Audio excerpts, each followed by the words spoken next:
Hey, I'm sorry to bother you, but I have a quick question.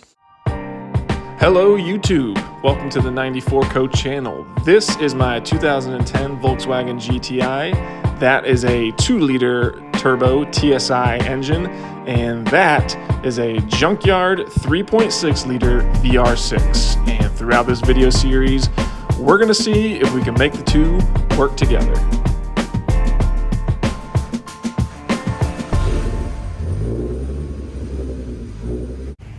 What's going on, everybody? Welcome back to the channel. Welcome back to the MK6 VR6 swap series. This is your host, Oscar. I'm merely just a means of transportation. On the last episode, you saw that we did some engine teardown and we dropped our cylinder head off at the machine shop. On today's episode, we're going to pick right back up where we left off. So we're going to do some transmission assembly. We're going to do some drivetrain assembly, which is super exciting. Lots of footage went into this episode. About 4 months of footage went into this one. So it's a bit of a long one, but I hope y'all enjoy it. And remember, if you want to stay up to date on the latest with this engine swap, don't forget to hit that subscribe button. Enjoy. What's up? So, I don't know what day into this it is, but it's the following weekend from when we first started initial teardown. So a couple things off camera. I got the alternating casing split apart, and so we can take this to work and probably just spray it satin black. A few updates parts wise. I'm actually going to scrap the stock or our original wiring harness. There's a bunch of busted connectors, and this was actually really cheap at the dealer.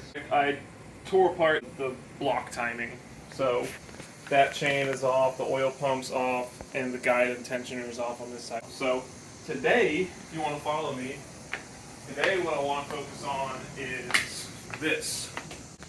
This is a 24 valve VR6 O2M transmission. So this is out of like a Mark IV VR6. This will bolt right up to our 3.6. We're going to use a Mark IV clutch and flywheel kit.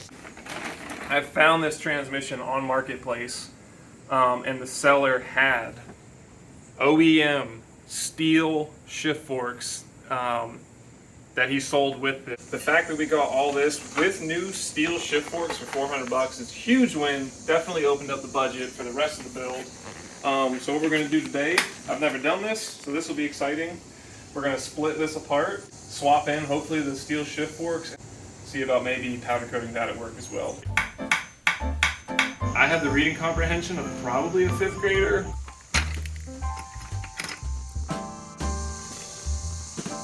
That was supposed to come up.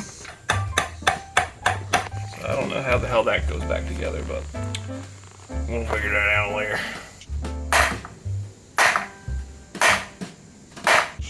Try jiggling. Or that. Always double check your bolts, kids. I have no idea what I'm doing. This is for the Instagram. How you feeling? Feeling like shit. I can see it spreading. That was stressful. Look at him spread. Love my clean workstation right here. I bought this like 8 years ago, so I'm trying to get my money's worth. It all spins, maybe? The PB stands for peanut butter. It does. Yeah, it is peanut butter blaster. Alright, I just got arrested. Chobi, you look perturbed. Alright. And we're done.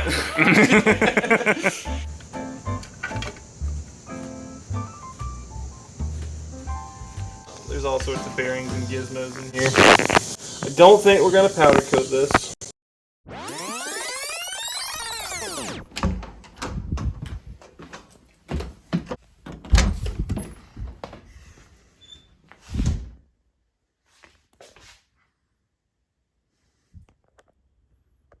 So, remember that time when I was like, we're not going to powder coat the transmission?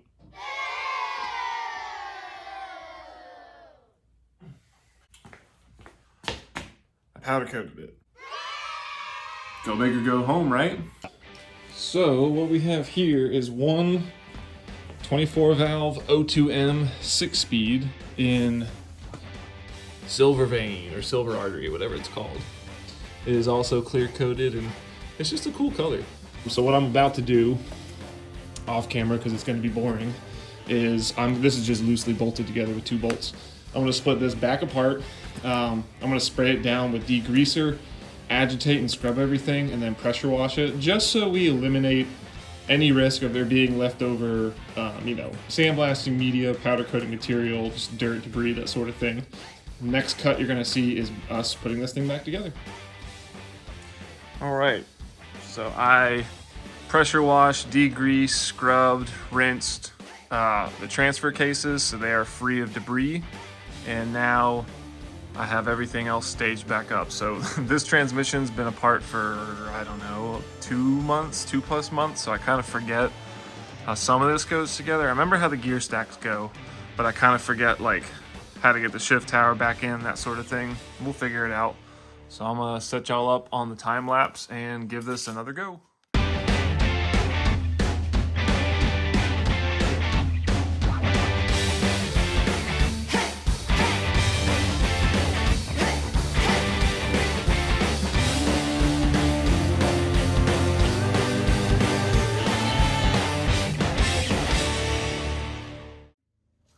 All right, so just like that, we got our diff back in, all 3 gear stacks, and the input shaft. There's a 3rd gear stack, it's reverse. So it actually went together pretty smoothly. I'm going to clean this assembly flange, and we're gonna slap some gasket maker on this, slap everything together. But yeah, we got ourselves new shift forks and everything's been cleaned up. And so let's put this here and then get this on the engine, and we'll have an assembled drivetrain.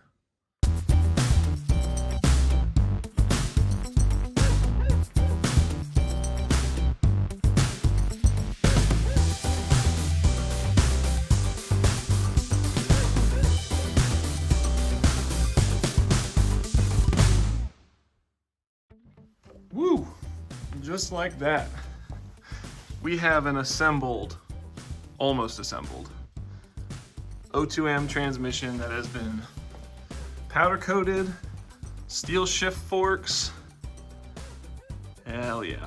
So unfortunately, the seals that I bought for the input shaft and for the axle shafts were too small. So I'll have to do some digging around and figure out what the proper seal is. But I mean, we're 1, 2, 3 seals away from being able to stick this onto the engine.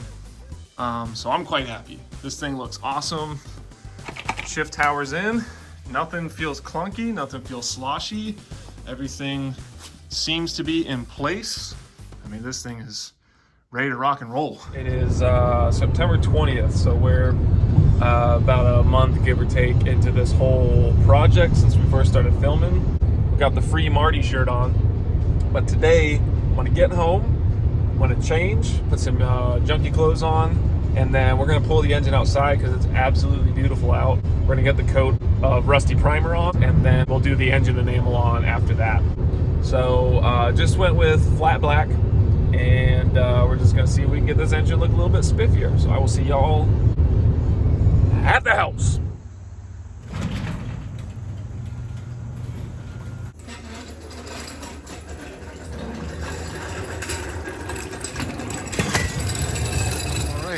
So we got our engine block. Yesterday I masked everything. We got everything scrubbed, degreased, pressure washed over and over and over again. So we got this thing about as clean as I can get it.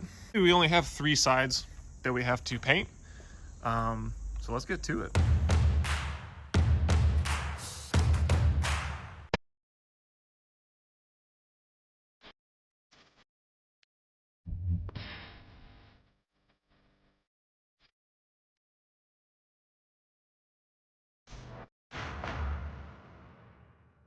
Over that North Carolina red clay block.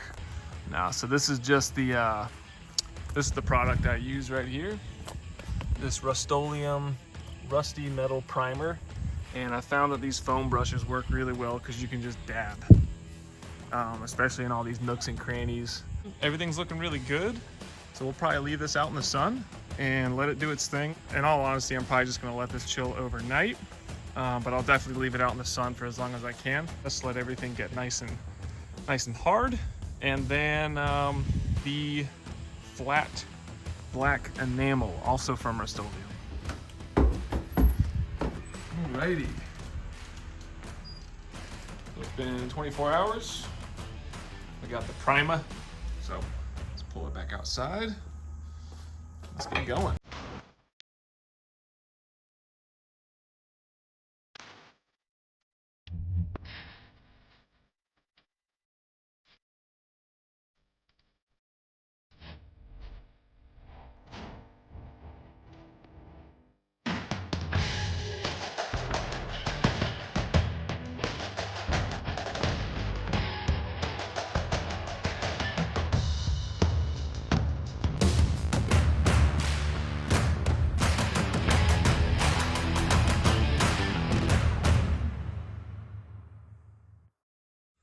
So we are back and we have our flat black on the block. Overall, pretty happy. The black was definitely a lot thicker than the primer, and so this took a little bit more effort. Definitely had to slow down my pace and really make sure I got all those nooks and crannies. When all this dries up, it's gonna look pretty neat and uniform. It's not perfect, there's a couple runs here and there, but overall, really, I'm quite pleased. This is definitely an improvement. We're gonna leave the tape on the cylinder deck for now. I'll leave the tape on the oil filter stand surface. I'll leave the tape on that just to keep debris and stuff out. So I think at this point, it's just a matter of hurry up and wait. We have all of our parts for the engine rebuild. And any day our cylinder head will be ready and we can actually start putting this badass 3.6 VR6 back together. All of the stuff we did to add some accent colors to this engine now are really gonna pop now that we have a nice clean block. Good afternoon. It is, first of all, what a day. It's a beautiful day out.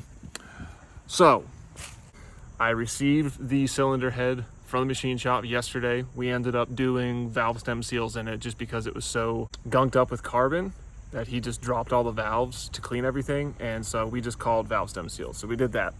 Picked it up yesterday, and so far we have a cylinder head and it's on a block. I didn't bother filming any of this stuff because one, it's kind of boring. It's a lot of like, tighten this, now tighten it some more, now tighten it some more.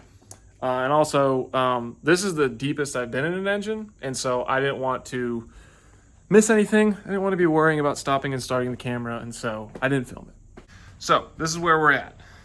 Cylinder head with new valve cover, with head gasket installed.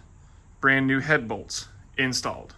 Our camshafts, our cam caps, and new hardware installed, torqued down. An hour cam bridge cleaned up, installed, torqued to spec, and a new updated Atlas oil pump installed, torqued to spec. So now is probably the point where a lot's gonna happen quickly. This is all of the new and exciting stuff. That's for a customer. But we've got mugs, we've got clutch, flywheel, radiator, all kinds of seals, all kinds of gaskets, bearings, all that good stuff. We got all kinds of goodies that we powder coated, ignition stuff. Basically everything that we need to rebuild this VR. A beautiful disaster of a mess, but here shortly, this VR is gonna start to look like a VR. I have here, this is incredible. I was able to obtain the service manual for a BLV B6 Passat. This is like a 300-page manual. There's all kinds of amazing info in here. I do recommend y'all, if you're gonna get this deep into an engine, try and find the the factory service manuals, because every torque spec, every procedure, everything that needs to be replaced, everything that can be reused, you're gonna find in here. So I'm gonna set y'all down, and we're gonna time this engine. Let's go.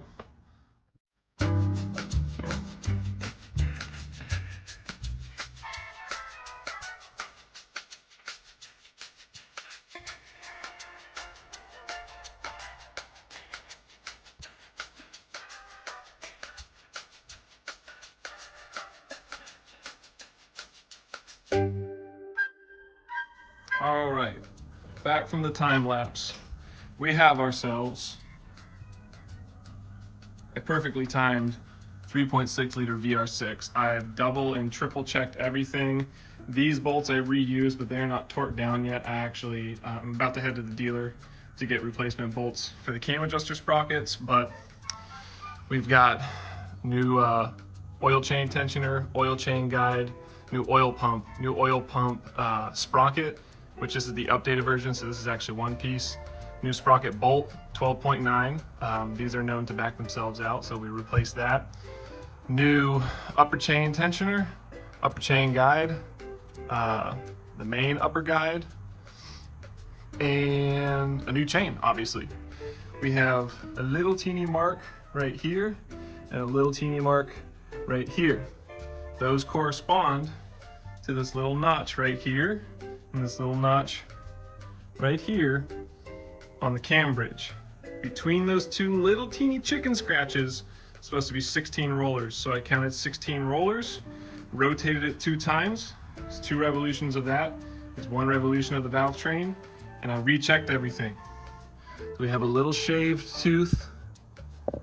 This little guy right there is supposed to line up with the seam on the main cap.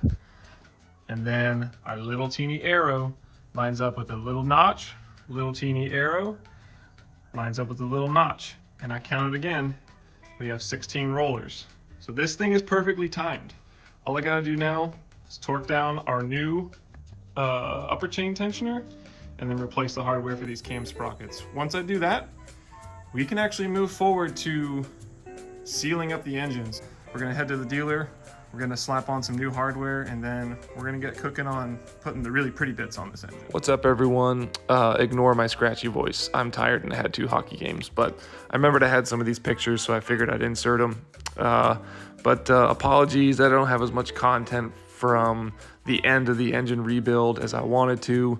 This has been a long project, about 7 or 8 months ongoing, and I've only had camera help 3 days in total, so it is what it is. Sometimes I forget, sometimes stuff slips through the cracks, sometimes I just don't have the willpower to record, you know, out here trying my hardest, and yeah, just wanted to give y'all a quick little update.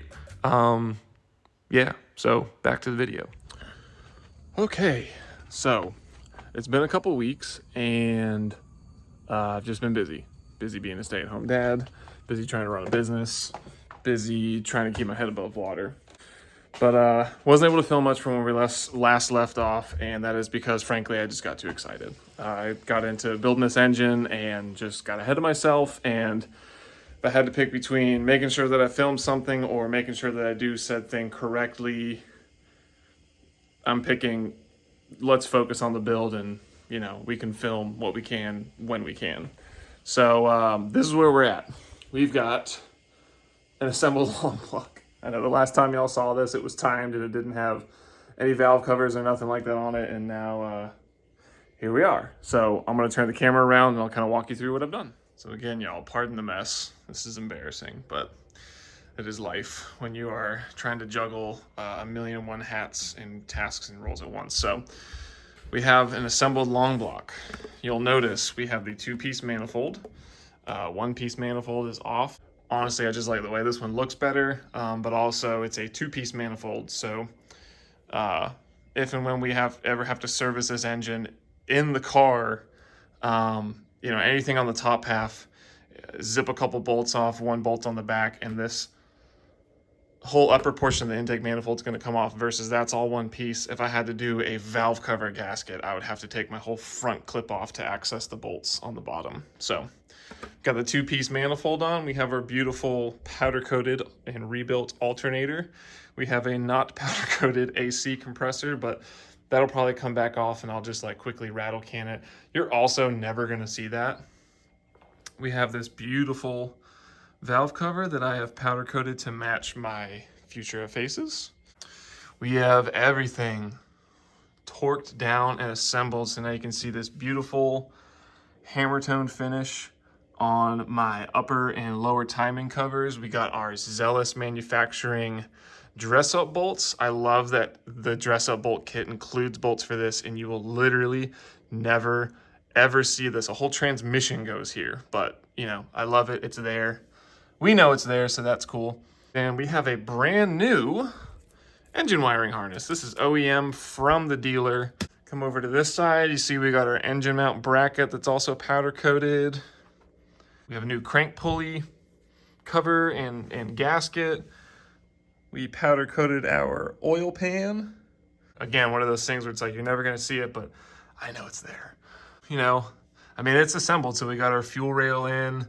Brand new injectors behind here. Shout out to AZ Rabbit for sending that care package.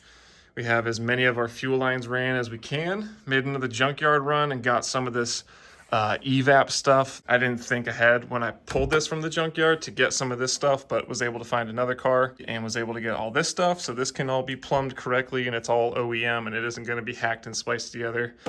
Got our throttle body on from our old manifold. This is gonna get pulled back off and cleaned up. I don't like how it looks. Probably rattle can that black.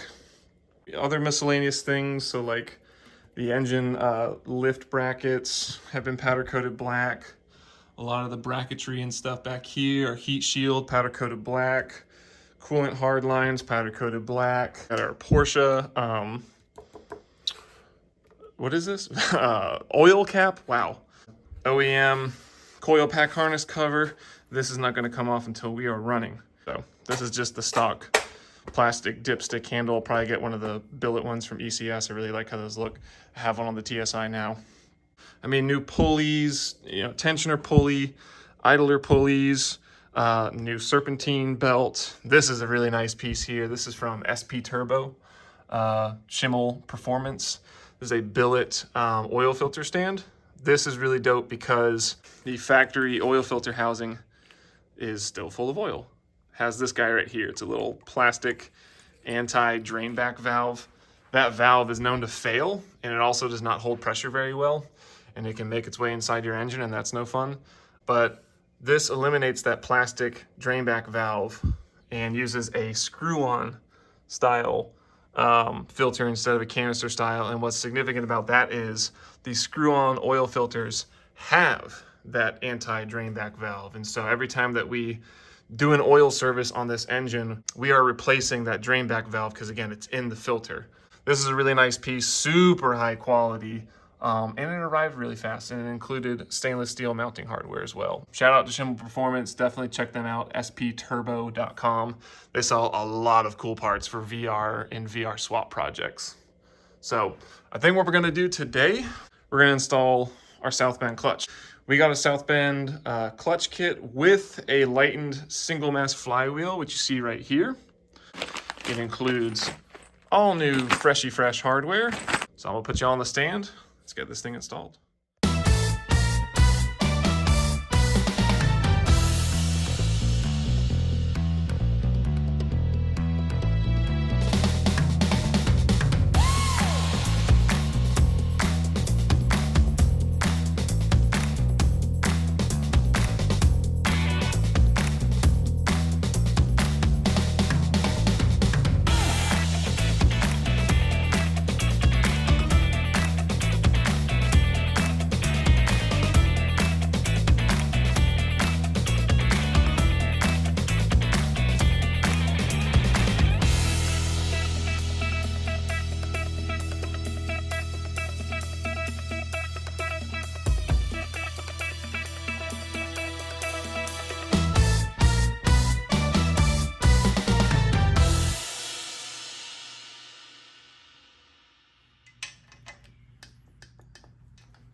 There you have it. It's not something you see every day. A clutch on a 3.6. Look at that. Again, guys, I am sorry this garage is filthy, but it doesn't matter. We got a manual 3.6 in the works. So this is a South Bend Stage 2 Daily. I honestly can't remember. I ordered this stuff so long ago. It's either a Stage 2 Daily or Stage 2 Endurance. But this is capable of handling more than enough torque that we plan on making. This is my first South Bend clutch. I have a DKM in the car right now that I love, but unfortunately they did not have a clutch for this application, so we went with South Bend. Thank you, Euro Tuning, for having these in stock and getting them shipped out quickly. But just so y'all aren't screaming at your TV, but I did clean the flywheel and the pressure plate surface really, really good with lots and lots of brake clean. And then also pictured off camera, but I did Loctite everything.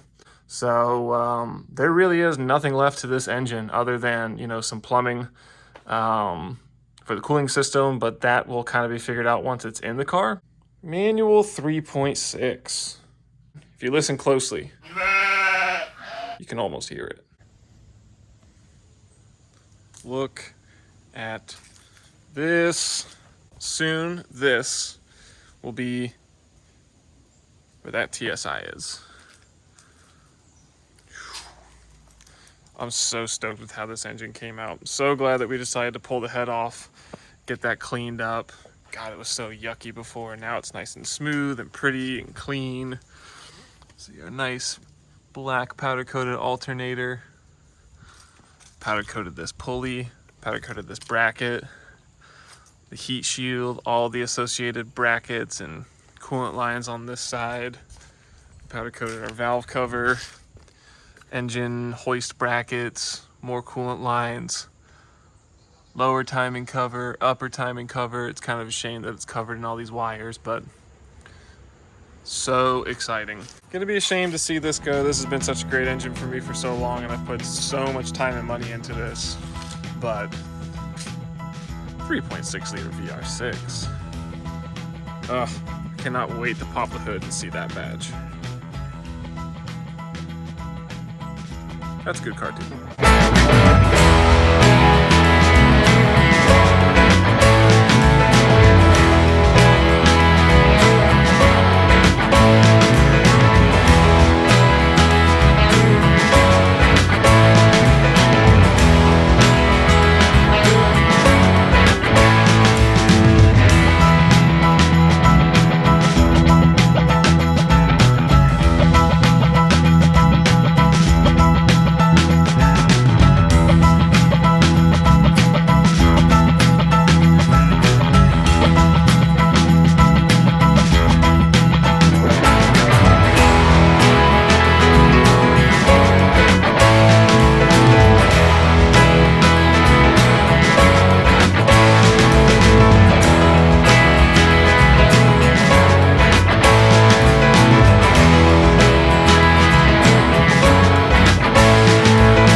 Couple of quick updates before we wrap this video up. I know it's been a long one.